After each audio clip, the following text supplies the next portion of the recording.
పరమశివుని యొక్క లీలామూర్తులలో 13వ మూర్తి హరిహరమూర్తి. అంటే ఆయన యొక్క శరీరంలో సగభాగాన్ని శ్రీ మహావిష్ణువు స్వీకరించారు. అలా పరమశివుణ్ణి ప్రసన్నుణ్ణి చేసుకుని ఆయన శరీరంలో సగభాగాన్ని శ్రీ మహావిష్ణువు స్వీకరించినటువంటి మూర్తిని హరిహరమూర్తి అంటారు.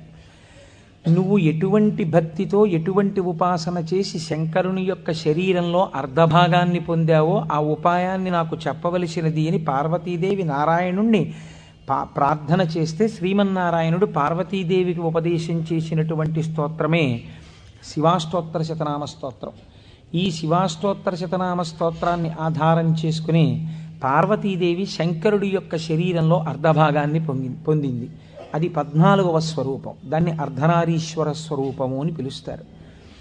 మనకి కూడా కావలసింది మనుష్య జన్మ యొక్క పరమ ప్రయోజనం భగవంతుడితో ఐక్యమే కనుక శివాష్టోత్తర శతనామ స్తోత్రాన్ని ప్రదోషవేళలో చదవడం మనకి ఇహమునందు సమస్తమైన కోర్కెలని తీరుస్తుంది, పారలౌకిక సుఖమును భగవంతుని యొక్క అనుగ్రహాన్ని మన యందు ప్రసరింపచేస్తుంది.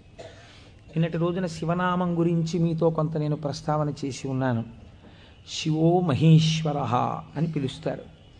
ఈ మహేశ్వర అనబడేటటువంటి నామం చిత్రమైనటువంటి నామం. మనకి మంత్రపుష్పం చెప్పినప్పుడు ఒక మాట చెప్తుంటాం, ఈశాన సర్వ విద్యానాం ఈశ్వర సర్వభూతానాం బ్రహ్మాధిపతిర్బ్రహ్మణోధిపతిర్బ్రహ్మ శివో మే అస్తు సదాశివోం అని. సర్వమంగళములకు కారణమైనటువంటి వాడు, సర్వ జగన్నియామకుడు, సృష్టి స్థితి లయలు చేసేటటువంటి వాడు తానొక్కడే అయి ఉండి కానీ సృష్టి చేసినప్పుడు ఒకడిగా, స్థితికారకుడిగా ఉన్నప్పుడు ఒకడిగా, లయకారకుడిగా ఉన్నప్పుడు ఒకడిగా, మూడుగా కనపడుతూ ఆయన యొక్క అనుగ్రహము చేత జ్ఞానము కలిగినప్పుడు అవి మూడు కావు ఒక్కటే అన్న జ్ఞానము ఎవరి నుంచి ప్రసరిస్తుందో ఆయన మహేశ్వరుడు. ఆయనే మూడుగా కనపడేటటువంటి ఒక్కటి. అందుకే పోతన గారు భాగవతంలో ఒక చోట ఒక మాట అంటారు, 3 మూర్తులకును 3 రూపములకు 3 కాలములకు మూలమగుచు భేదమగుచు తుది కభేదమయ్యొప్పారు బ్రహ్మమనగ నీవే పాలనయన అని పిలుస్తారు. 3 రూపములకు మనకి సృష్టి స్థితి లయ అని 3 మాటలు వాడుతుంటాం. సృష్టి అంటే పూర్వం లేనటువంటి దాన్ని మన కంటికి కనపడేటట్టుగా ఒక కొత్త వస్తువు తయారగుట, ఒక కొత్త ప్రాణి ఆవిర్భవించుట, దానికి సృష్టి కార్యము అంటారు. స్థితి అంటే వచ్చినటువంటి పదార్థము కొంతకాలం అలా క్షేమంగా ఉండుట. లయము అంటే ఎక్కడి నుంచి వచ్చిందో అక్కడికి వెళ్ళిపోవుట. అయితే చాలామందికి ఒక తప్పు అభిప్రాయం ఉంటుంది. రుద్రుడు లేదా శివుడు అనేటప్పటికీ ఆయన సంహారకర్త, అనగా చంపేస్తాడు బాబోయ్. శంకరుణ్ణి ప్రార్థన చేస్తే ఆయన లయకారకుడు కదండి, చంపేస్తాడంటారు. కాదు, అన్ని వేళలా లయము అన్న శబ్దానికి అర్థం కేవలం చంపేయడం కాదు. ఆయన చాలా ఉదారుడై ఉంటాడు. మీకు నేను కొన్ని ఉదాహరణలు చూపిస్తాను. మనకి లయమునందు స్వల్పకాలిక లయము అని ఒక మాట ఉంది. స్వల్పకాలిక లయం అంటే ఏమిటో తెలుసా అండి? నేను ఆఫీస్కి వెళ్ళాననుకోండి, నా ప్రయోజనం ఏమిటి? ఆఫీస్కి వెళ్ళడం దేని గురించి అంటే నా ఇంట్లో ఉన్న భార్యాబిడ్డలు క్షేమంగా సంతోషంగా ఆనందంగా ఉండేటట్టుగా వాళ్ళకి కావలసినటువంటి ద్రవ్యమును సంపాదించడానికి ఆఫీస్కి వెడతాను. ఆఫీస్ ఎంత బాగున్నా నేను ఆఫీస్లో ఉండిపోను. ఆఫీస్కి వెళ్ళడం ఎందుకంటే ఇంటికి వచ్చేయడానికి తప్ప. ఆఫీస్కి వెళ్ళి ఆఫీస్లో ఉండిపోవడానికి ఆఫీస్కి ఎవరు వెళ్ళరు, ఇంటికి వచ్చేస్తారు. ఇంటికి వచ్చేస్తే అమ్మయ్యా ప్రాణం హాయిగా ఉందంటారు. మీరు చూడండి, తీర్థయాత్రలకు వెళ్ళిన వాళ్ళు ఓ మాట అంటుంటారు, ఓ 10 రోజులో 15 రోజులో యాత్రకు వెళ్ళినప్పుడు బాగుంటుంది. యాత్రకు వెళ్ళి రాగానే మొదట వచ్చే మాట ఏమిటంటే భార్య భోజనం పెట్టగానే ఇంట్లో చారు అన్నం అయినా ఎంత సుఖంగా ఉందోనే అంటాడు. తన ఇల్లు అనేటప్పటికీ ఒక తృప్తి. అలాగే మీ యొక్క స్వస్వరూపమునందు మీరు నిలబడినప్పుడు సుఖదుఖములనేటటువంటివి లేకుండా పరమ ప్రశాంతమైన స్థితిలో మీరు ఉంటారు. మీ స్థితి అసలు ఏమిటి? ఆనందకరమైనటువంటి స్థితి. మరి దుఃఖం ఎందుకు వస్తుంది? మనస్సు యొక్క సంకల్ప వికల్పముల వలన దుఃఖం వస్తుంది.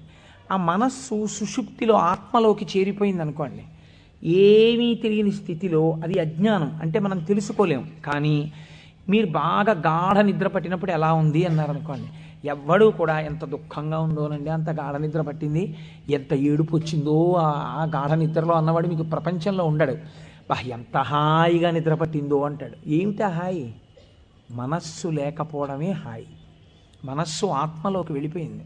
అలా వెళ్ళిపోయి ఆత్మగా ఉండిపోతే ఎంత సంతోషమో, ఎంత హాయో, ఎంత ఆనందమో. ఈ బాహ్యమును గురించినటువంటి ఎరుక అంతా ఆగిపోతుంది. ఆగిపోయినప్పుడు గొప్ప ఆనందాన్ని పొందుతాడు.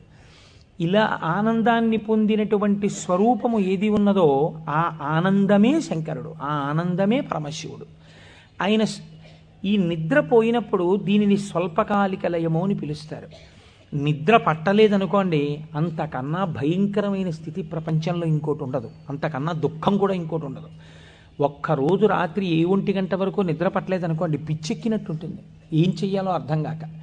ఏదో అలవాటు ఉన్నవాడైతే పుస్తకం తీసుకాసేపు చదువుకుంటే వేరు మాట అనుకోండి. నిద్ర ఎవరు ఇస్తున్నారు? నిద్రని భగవంతుడు మీరు అర్థించకుండా, మీరు ఏ ప్రయత్నమూ చెయ్యకుండా తిరిగి తిరిగి తిరిగి తిరిగి విషయ సుఖాలలో మీరు మగ్నమై ఇంద్రియములన్నీ అలిసిపోయి మనస్సు అలిసిపోతే ఈ శరీరాన్ని తీసుకెళ్ళి ఓ మంచం మీదో, పరుపు మీదో, నేల మీదో, చాప మీదో, బొంత మీదో పడుకోబెట్టేస్తే ఆయన చక్కగా ఇంద్రియాల్లో ఉన్న శక్తిని అంతటినీ తీసి మనస్సులో పెట్టేస్తాడు. కళ్ళల్లో ఉన్న శక్తి వెనక్కి తీసి మనస్సులో పెడతాడు. కళ్ళు తెరిచి ఉంటాయి కానీ చూడడు. ఒక్కొక్కడు కళ్ళు తెరిచి నిద్రపోతాడు, లేకపోతే సగం తెరిచి నిద్రపోతాడు, కానీ ఏం చూడలేడు, ఎందుకంటే శక్తి వెనక్కి వెళ్ళిపోయింది. చెవు దగ్గరికి వెళ్ళి మాట్లాడినా వినపడదు, ఎందుచేత ఆ చెవికి వినపడే శక్తి మనస్సులోకి వెళ్ళిపోయింది. ఇంద్రియాలలో ఉన్న శక్తి మనస్సులోకి, మనస్సు ఆత్మలోకి వెళ్ళిపోతుంది.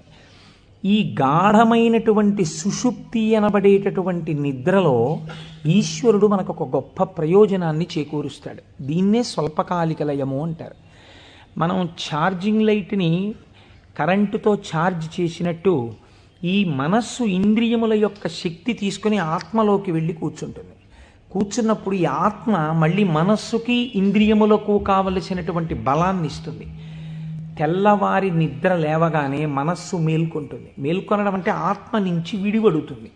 అసలు యథార్థమునకు సృష్టి, స్థితి, లయ అన్నవి ఎక్కడ దర్శనం చేయాలో తెలుసా అండి? మీరు ఇక్కడే దర్శనం చేయాలి. అది మహేశ్వర స్వరూప దర్శనం అవుతుంది. మీకు ఎలా దర్శనం చెయ్యాలి? మీకు నిద్ర లేవగానే మొట్టమొదటి ఆలోచన అయితే వచ్చిందో దానికి మీరు సాక్షిగా ఉన్నారనుకోండి. తెలివి రాగానే నాకు మొదట ఏం ఆలోచన వచ్చింది అంటే ఆలోచన మనస్సు యొక్క స్వరూపం. అది ఏం ఆలోచించిందని మీరు ఆలోచనని పసిగట్టి వేరుగా ఉండడం మీరు ఆత్మగా ఉండడం. ఆత్మగా ఉండి మీరు మొదటి ఆలోచనని చూశారనుకోండి, దాని ఆలోచనల్ని చూడడం మీకు అలవాటు అవుతుంది. ఇది సృష్టి, చతుర్ముఖ బ్రహ్మ దర్శనం. కాబట్టి బ్రహ్మగారికి పూజ లేదు. ఎందుకనంటే ఆ సంకల్ప దర్శనము చేత మాత్రమే మీరు బ్రహ్మదర్శనం చేసేస్తారు. సృష్టి ప్రారంభమైంది అంటే మీ మనస్సు బయటికి వచ్చింది. ఇప్పుడు మీకేం కావాలి? స్థితి కావాలి. స్థితి అంటే నిర్వహణ శక్తి కావాలి. కొన్ని సంకల్పములను మనస్సు చేస్తుంది, వీటిని విడగొట్టగలిగిన ప్రజ్ఞ కావాలి. అది వ్యగ్రతతో ఇవాళ ఈ పని చెయ్యి అంటుంది, నేను చేయను. నీకేం, నీ సొమ్మేం పోయింది నువ్వు చెప్తావు, కానీ మూట కట్టుకొని అనుభవించవలసిన వాడిని నేను చేయను అని మనస్సుకు ఎదురు తిరిగి చెప్పి, ఈ మాట చెప్పావు చాలా బాగుంది, ఇది చేస్తాను అని మనసు చెప్పినవి కొన్ని అంగీకరించగలగాలి. ఇలా చెయ్యడానికి మీకు సమర్థత కావాలి. ఇది నిర్వహణ సమర్థత. అడ్మినిస్ట్రేటివ్ ఎబిలిటీస్ అంటారు చూసారా? ఒక కుర్చీలో కూర్చుంటే ఆయన ఆఫీసర్ గారు, ఆ కుర్చీకి ఒక శక్తి ఉంటుంది. ఆ శక్తిని పొంది ఉన్నవాడు స్థితికారకుడు. స్త్రీగా చెప్తే నారాయణి అమ్మవారు, పురుషుడిగా చెప్తే శ్రీ మహావిష్ణువు. ఆయన స్థితికారుడు. కాబట్టి మీరు ప్రాతకాలమునందు తప్పకుండా విష్ణునామం చెప్పాలి. మీరు పూజామందిరంలోకి వెళ్ళి కూర్చోగానే విష్ణునామంతో ప్రార్థన ప్రారంభం కావాలి. అందుకే ఓం కేశవాయ స్వాహ, ఓం నారాయణాయ స్వాహ, ఓం మాధవాయ స్వాహ, గోవింద విష్ణు మధుసూదన త్రివిక్రమ వామన శ్రీధర హృషికేశ పద్మనాభ దామోదర సంకర్షణ అని ఒకవేళ మనకి సరిగ్గా చెప్పడం